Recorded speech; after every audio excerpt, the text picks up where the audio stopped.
Hey guys, welcome to my channel. Today we are going to read a short story. It's called Youth by Joseph Conrad.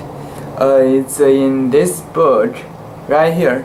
The story is pretty long, so I'm going to record in several videos and then split into parts. That's the youth. So, let's get started. Youth.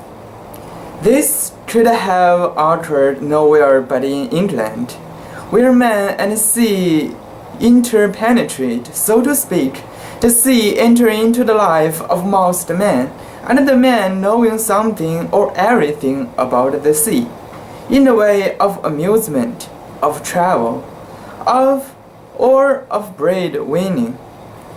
We were sitting around a mahogany table that reflected the bottle, the claret glasses, and our faces as we leaned on our elbows. There was a director of companies, an accountant, a lawyer, Marlowe, and myself. The director had been a convoy boy. The accountant had served 4 years at sea. The lawyer, a fine crusted Tory, high churchman, the best of old fellows, the soul of honor, had been chief officer in the P&O service in the good old days when mail boats were still rigged at least unto masts, and used to come down the China Sea before a fair monsoon with the stone sails set alow and aloft. We all began life in the merchant service. Between the 5 of us, there was the strong bond of the sea, and also the fellowship of the craft, which no amount of enthusiasm of chatting, cruising, and so on can give, since one is only the amusement of life, and the other is life itself. Marlowe, at least I think that is how he spelled his name, told the story, or rather the chronicle of a voyage. Yes, I have seen a little of the eastern seas, but what I remember best is my first voyage there. You fellows knew there are those voyages that seem ordered for the illustration of life, that might stand for a symbol of existence. You fight, work, sweat, nearly kill yourself, sometimes do kill yourself, trying to accomplish something, and you can't. Not from any fault of yours, you simply can do nothing, neither great nor little. Not a thing in the world, not even marry an old maid, or get a rich 600-ton cargo of coal to its port of destination. It was altogether a memorable affair. It was my first voyage to the East, and my first voyage as a second mate. It was also my skipper's first command. You will admit it. It was time. He was 60 if a day, a little man with a broad, not very straight back, with bowed shoulders and one leg more bendy than the other. He had that queer, twisted about appearance you see so often in men who work in the fields. He had a nutcracker face, chin and nose trying to come together over a sunken mouth, and it was framed in iron gray fluffy hair that looked like a chin strap of cotton wool sprinkled with coal dust.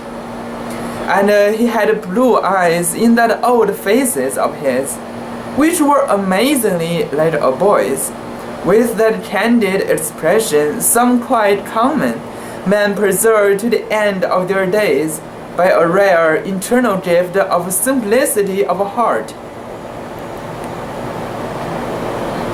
and rectitude of soul.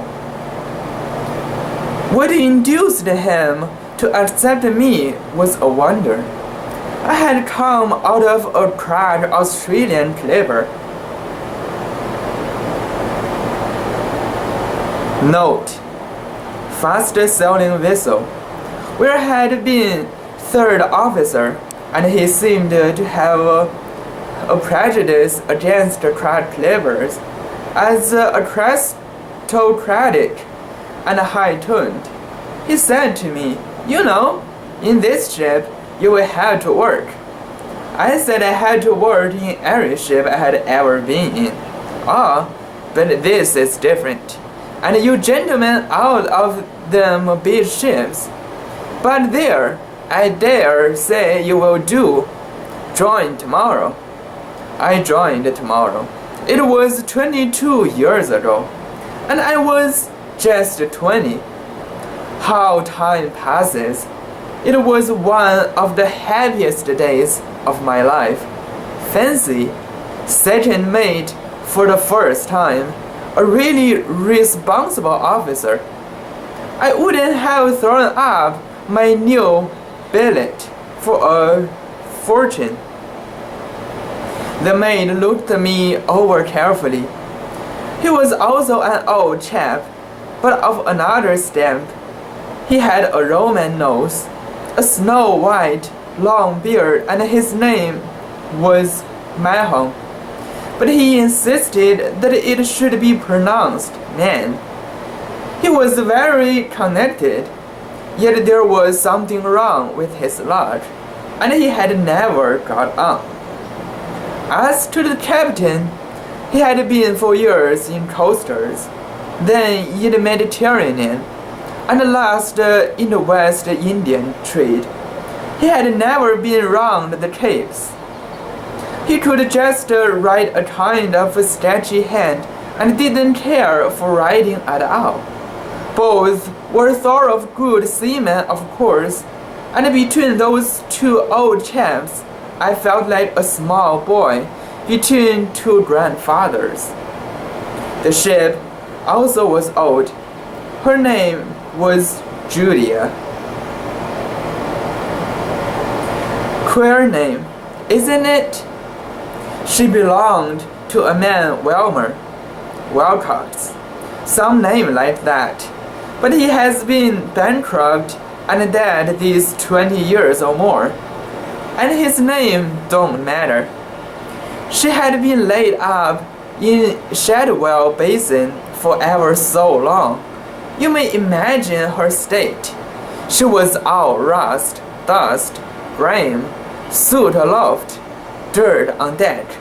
To me, it was like coming out of a palace into a ruined cottage. She was about 400 tons, had a primitive windlass, wooden latches to the doors, not a bit of brass about her, and a big square stern.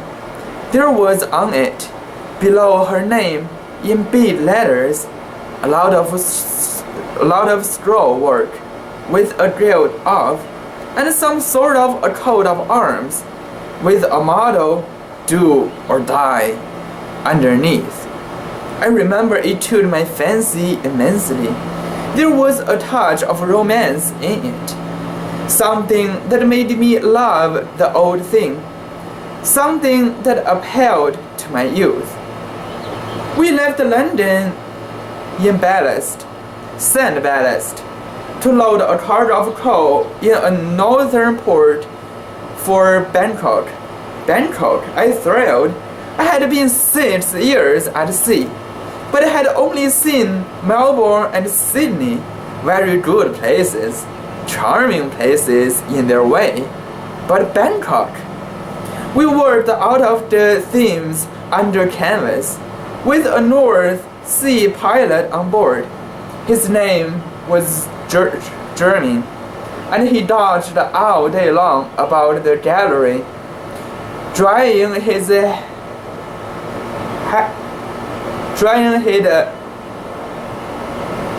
handkerchief before the stove. Apparently, he never slept. He was a dismal man, with a perpetual tear sparkling at the end of his nose, who either had been in trouble, or was in trouble, or expected to be in trouble, couldn't be happy unless something went wrong. He mistrusted my youth, my common sense, and my seamanship, and made a point of showing it in 100 little ways. I dare say he was right. It seems to me I knew very little then, and I know not much more now. But I cherish a hate for that German for this day. We were a week working up as far as your mouth rose, and then we got into a jail, the famous October jail of 22 years ago. It was wind, lightning, sleet, snow, and a terrific sea. We were flying light, and you may imagine how bad it was. When I tell you, we had smashed the bulwarks and flooded deck. On the second night, she shifted her ballast into the lee bow, and by that time, we had been blown off somewhere on the Dodder Bank. There was nothing for it but go below with shovels and try to right her. And there we were in a vast hold, gloomy like a cavern, the tallow dips, stark and flickering on the beams, the gale howling above, the ship tossing about like mad on her side. There we all were, German, the captain, everyone, hardly able to keep our feet, engaged on that grave digger's work, and trying to toss shovelfuls of wet sand up to windward. At every tumble of the ship, you could see vaguely in the dim light men falling down with a great flourish of shovels.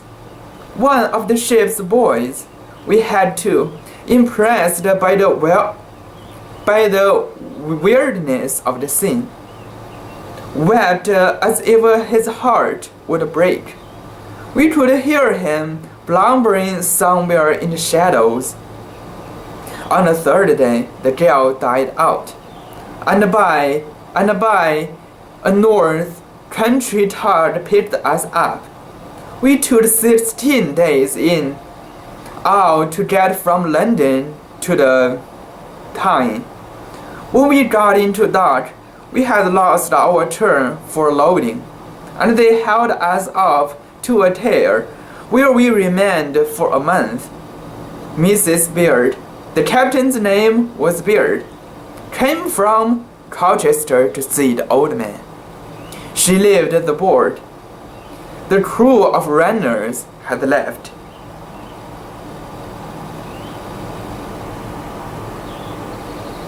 The runners means sailors engaged for a single short voyage. And there remained only the officers, one boy, and the steward, a mulatto who answered to the name of Abraham. Mrs. Beard was an old woman, with a face all wrinkled and ruddy like a winter apple, and the figure of a young girl. She caught sight of me once, sewing on a button, and insisted on having my shirts to repair. There was something different from the captain's wives I had known on board crack clippers. When I brought her the shirts, she said, "And the socks? They want mending, I'm sure, and John's, Captain Beard's. Things are all in order now. I would be glad of something to do." Bless the old woman. She overhauled my outfit for me, and meantime I read for the first time Star Resorts and Burnaby's Ride to Cava. I didn't understand much of the first then, but I remember I preferred the soldier to the philosopher at the time. A preference which life has only confirmed. One was a man, and the other was either more or less. However, they are both dead, and Mrs. Beard is dead, and youth, strength, genius, thoughts, achievements, simple hearts, all dies, no matter. They loaded us at last. We shipped a crew, 8 able seamen and 2 boys. We held off one evening to the boys, to the dock gates, ready to go out, and with a fair prospect of beginning the voyage next day. Mrs. Beard was to start for home by a late train. When the ship was fast, we went to the sea. We sat rather silent through the meal. Mahon, the old couple, and I finished first, and slipped away for a smoke. My cabin being in a dead house just against the poop. Note: abbreviation for poop deck, an elevated deck at the stern, not the actual poop. It was high water, blowing fresh with a drizzle. The double dock gates were opened, and the steam colliers were going in and out in the darkness with their lights burning bright.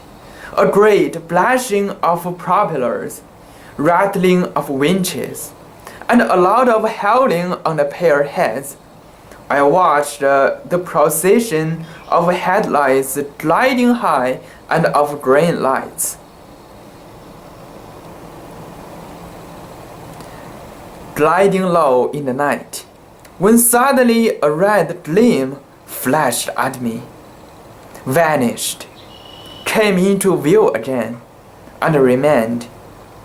The fore end of a steamer loomed up close. I shouted down the cabin, "Come up, quick!" and then heard a startled voice saying afar in the dark, "Stop her, sir." A bell jingled. The answer to this was a groove, all right. And the next thing was a heavy crash as the steamer struck a glancing blow with the bloof of her bow about our fore-rigging. There was a moment of confusion, yelling, running about. Steam roared. Then somebody was heard saying, "All clear, sir." "Are you all right?" asked the gruff voice. I had jumped forward to see the damage, and held back. "I think so." "Easy astern," said the gruff voice. A bell jangled. "What steamer is that?" screamed Mahon. By that time, she was no more to us than a bumpy shadow, maneuvering a little way off. They shouted at us some name, a woman's name, Miranda, or Melissa, or some such thing. "This means another month in this beastly hole," said Mahon to me, as we peered with lamps about the splintered bombards and broken braces. "But where is the captain?" We had not heard or seen anything of him all that time. We went aft to look. A doleful voice arose, howling somewhere in the middle of the dock.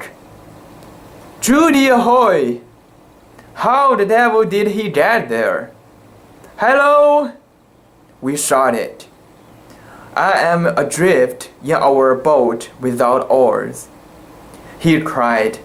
A belated waterman offered his services, and Mahon struck a bargain with him for £0.50 to tow our skipper alongside. But it was Mrs. Beard that came up the ladder first. They had been floating about the dock in that measly cold rain for nearly an hour. I was never so surprised in my life. It appeared that he heard my shout, "Come up!" He understood at once what was the matter, called up his wife, ran on deck, and across and down into our boat, which was fast to the ladder. Not bad for a 60-year-old. Still starts raining outside. Just imagine that old fellow saving heroically in his arms that old woman, the woman of his life. He set her down on the throat and was ready to climb back on board when the painter came adrift somehow, and away they went together. Of course, in the confusion, we did not hear him shouting. He looked abashed. She said cheerfully, "I suppose it does not matter my losing the train now." "No, Jenny, you go below and get warm," he groaned. Then to us, "A sailor has no business with a wife," I say. There I was, out of the ship. Well, no harm done this time. Let's go and look at what that fool of a steamer smashed. It wasn't much, but it delayed us 3 weeks. At the end of that time, the captain being engaged with his agents, I carried Mrs. Beers back to the railway station and put her all comfy into a third-class carriage. She lowered the window to say, "You are a good young man if you see John Captain Beard without his muffler at night. Just remind him from me to keep his throat well wrapped up." "Certainly, Mrs. Beard," I said. "You are a good young man. I noticed how attentive you are to Captain." The train pulled out suddenly. I took my cap off to the old woman. I never saw her again. Passed the bottle. We went to the sea next day. When we made the start for Bangkok, we had been already 3 months out of London. We had expected to be a fortnight or so at the outside. It was January, and the weather was beautiful. The beautiful sunny winter weather that has more charm than in the summertime, because it is unexpected and crisp, and you know it can't last long. It's like a windfall, like a godsend, an unexpected piece of luck. It lasted all down the North Sea, all down Channel, and it lasted till we were 300 miles or so to the westward of the Lizards. Note: southern tip of Cornwall, site of numerous shipwrecks. Then the wind went around to the southwest and we began to pipe up. In 2 days it blew a gale. It blew day after day. It blew with a spite. Without internal, without mercy, without rest. The world was nothing but an immensity of great foaming waves rushing at us, under a sky low enough to touch with the hand and dirty like smoke the ceiling. In the stormy space surrounding us, there was as much flying spray as air. Day after day, and night after night, there was nothing round the ship but the howl of the wind, and the tumult of the sea, the noise of the water pouring over her deck. There was no rest for her, and no rest for us. She tossed, she pitched, she stood on her head, she sat on her tail, she rolled, she groaned, and we had to hold on while on deck and cling to our bunks when below, in a constant effort of body and worry of mind. One night, Mahon spoke through the small window of my berth. It opened right into my very bed, and I was lying there sleepless, in my boots, feeling as though I had not slept for years, and could not if I tried. She said excitedly, "You got a sounding rod in here, Marlowe? I can't get the pumps to suck. By God, it's no child's play." I gave him the sounding rod and lay down again, trying to think of various things, but I thought only of the pumps. When I came on deck, they were still at it, and my watch relieved at the pumps. By the light of the lantern brought on deck to examine the sounding rod, I caught a glimpse of their weary, serious faces. We pumped out for hours. We pumped all night, all day, all the week. Watch and watch. She was working herself loose and leaked badly. Not enough to drown us at once, but enough to kill us with the work at the pumps. And while we pumped, the ship was going from us piecemeal. The bunk watch went, and the stanchions, note, vertical posts along the sides of a vessel's upper deck to which the guardrail is affixed. That's what it means by stanchions. Were torn out. The ventilators smashed. The cabin door burst in. There was not a dry spot in the ship. Into matchwood, where she stood in her grapes. I had lashed her myself, and was rather proud of my handiwork, which had withstood so long the malice of the sea. And we pumped, and there was no break in the weather. The sea was white like a sheet of foam, like a cauldron of boiling milk. There was not a break in the clouds, no, not the size of a man's hand. No, not for so much as 10 seconds. There was for us no sky. There were for us no stars, no sun, no universe. Nothing but angry clouds and an infuriated sea. We pumped watch and watch for dear life. It seemed to last for months, for years, for all eternity, as though we had been dead and gone to a hell for sailors. We forgot the day of the week, the name of the month, what year it was, and whether we had ever been ashore. The sails blew away. She lay broadside on under a weather cloth. The ocean poured over her, and we did not care. We turned those handles and had the eyes of idiots. As soon as we had crawled on deck, I used to take a round turn with a rope about the men, the pumps, the mainmast, and we turned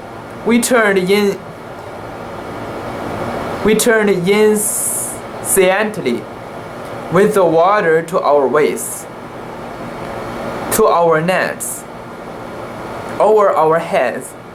It was all one. We had forgotten how it felt to be dry. And there was somewhere in me the thought, by Jove, this is the deals of an adventure, something you read about. And it is my first voyage as a second mate. And I am only 20. And here I am lasting it out as well as any of these men, and keeping my chaps up to the mark. I was pleased. I would not have given up the experience for worlds. I had moments of exultation whenever the old dismantled craft pitched heavily with her counter high in the air. She seemed to me to throw up, like an appeal, like a defiance, like a cry to the clouds without mercy. The words written on her stern, Julia, London, do or die. Oh, youth! The strength of it, the faith of it, the imagination of it. To me, she was not an old rattletrap carting about the world a lot of coal for a fright. To me, she was the endeavor, the test, the trial of life. I think of her with pleasure, with affection, with regret, as you would think of someone dead you have loved. I shall never forget her. Pass the bottle.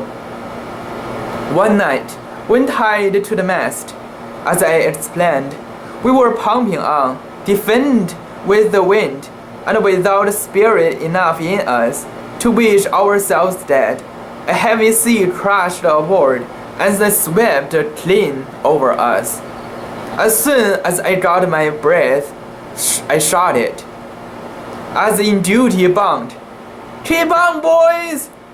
When suddenly I felt something hard floating on deck strike the calf of my leg. I made a grab at it and missed.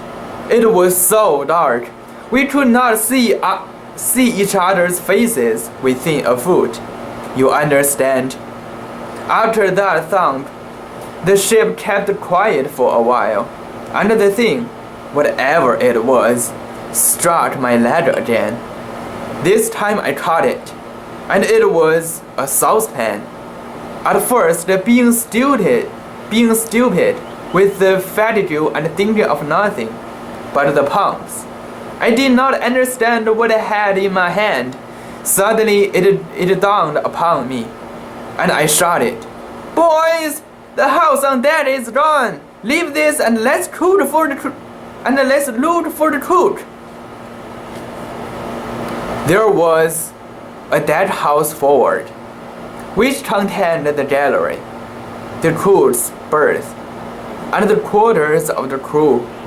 As we had expected for days to see it swept away, the hands had been ordered to sleep in the cabin, the only safe place in the ship.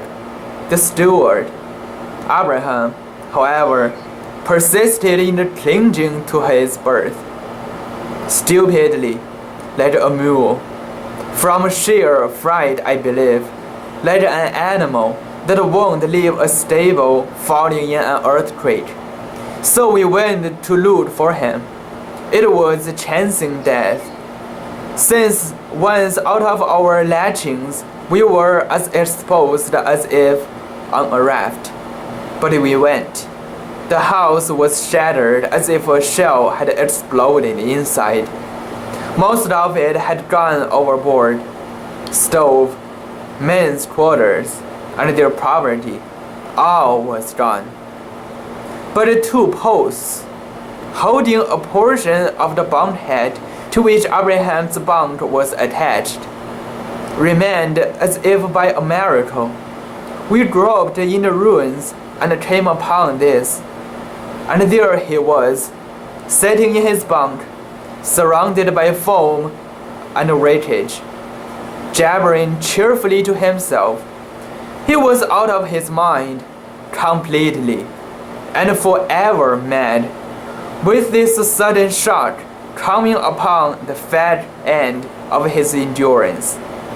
We snatched him up, locked him aft, and pitched him headfirst down the cabin companion. You understand, there was no time to carry him down with the infinite precautions and wait to see how he got on. Those below would pick him up at the bottom of the stairs, all right. We were in a hurry to go back to the pumps. That business could not wait. A bad leak is an inhumane thing. One would think that the sole purpose of that friendish jail had been to make a lunatic of that poor devil of a mulatto. It eased before morning, and next day the sky cleared, and as the sea went down the lead took up, and it came to bending a fresh set of sails. The crew demanded to put back, and really there was nothing else to do. Boats gone, decks swept clean, cabin got it. Men without a stitch but what they stood in. Stores spoiled, ship stranded. We put her head for home, and would you believe it? The wind came east right in our teeth. It blew fresh. It blew continuously. We had to beat up every inch of the way. But she did not lead so badly. The water keeping comparatively smooth. 2 hours pumping in every 4 is no joke. But it kept her afloat as far as Falmouth.